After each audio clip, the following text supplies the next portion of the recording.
కృష్ణా జిల్లాలో ఎమ్మెల్సీ ఎన్నికల పోలింగ్ ప్రశాంతంగా జరుగుతోంది. మరింత సమాచారం మా ప్రతినిధి శ్రీనివాసరావు అందిస్తారు.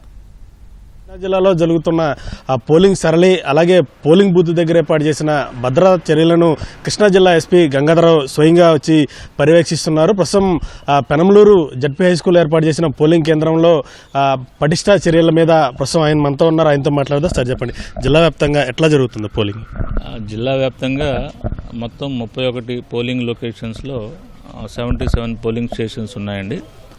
దీంట్లో మనకి ఒక 13 పోలింగ్ లొకేషన్స్ని క్రిటికల్గా మేము ఐడెంటిఫై చేసాం. వాటన్నింటిలో కూడా హాఫ్ సెక్షన్ ఆర్మ్డ్ పార్టీని కూడా ఇవ్వటం జరిగింది.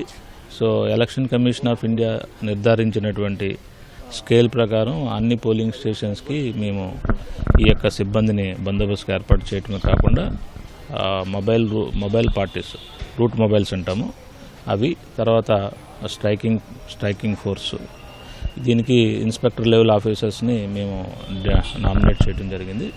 అట్లాగే స్పెషల్ స్ట్రైకింగ్ ఫోర్స్కి ఏ సబ్ డివిజన్కి ఆ సబ్ డివిజనల్ పోలీస్ ఆఫీసర్కి స్పెషల్ స్ట్రైకింగ్ ఫోర్స్ని ఇవ్వటం జరిగింది. ఓవరాల్గా అన్ని పోలింగ్ లొకేషన్స్ని మేము కలెక్టర్ గారు అన్నీ కూడా పర్యవేక్షణ చేస్తూ ఉన్నాము. ఇప్పటివరకు ప్రశాంతంగా జరుగుతూ ఉంది. సో ఇక్కడ ఒక 3 పోలింగ్ స్టేషన్స్ ఈ యొక్క లొకేషన్స్లో ఉన్నాయి. అలాగే పోరంకి హై స్కూల్లో ఒక 8 పోలింగ్ స్టేషన్స్ లొకేట్ అయినాయి. అది ఇప్పుడే చూసి వచ్చాము. సో ఇది ఎయిర్పోర్ట్కి వెళ్ళేటువంటి దారి అవ్వటం వల్ల ప్లస్ మామూలుగా ఉండేటువంటి ట్రాఫిక్కి ఇప్పుడు అదనంగా ఈ గ్రాడ్యుయేట్స్ అందరూ కూడా ఓటర్స్ వస్తున్నారు. వీటన్ని కూడా 100 మీటర్స్ రిస్ట్రిక్షన్, 100 మీటర్స్ దాటి ఎవరు కూడా ఓటర్ కాకుండా ఎవరు కూడా రాకూడదు.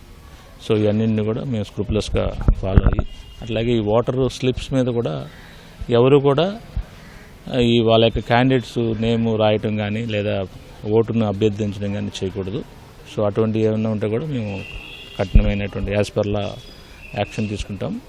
మొత్తంగా కృష్ణా జిల్లాలో ఇప్పటివరకు పోలింగ్ అనేది ప్రశాంతంగా జరుగుతుంది. దానికి సంబంధించి కూడా పటిష్ట ఏర్పాట్లు చేయడం జరిగిందంటూ కూడా ఎస్పీ చెప్తున్నారు. జిల్లా వ్యాప్తంగా కూడా 13 సమస్యాత్మక పోలింగ్ కేంద్రాలను గుర్తించడం జరిగింది. దానికి ముందుగానే ప్రికాషన్స్ తీసుకొని పోలీసులతో పాటు ఆర్మడ్ రిజర్వ్ బలగాలను కూడా మోహరించడం జరిగిందంటూ కూడా ఎస్పీ చెప్తున్నారు. కెమెరామెన్ భాస్కర్తో శ్రీనివాస్, ఈటీవీ న్యూస్, కృష్ణా జిల్లా.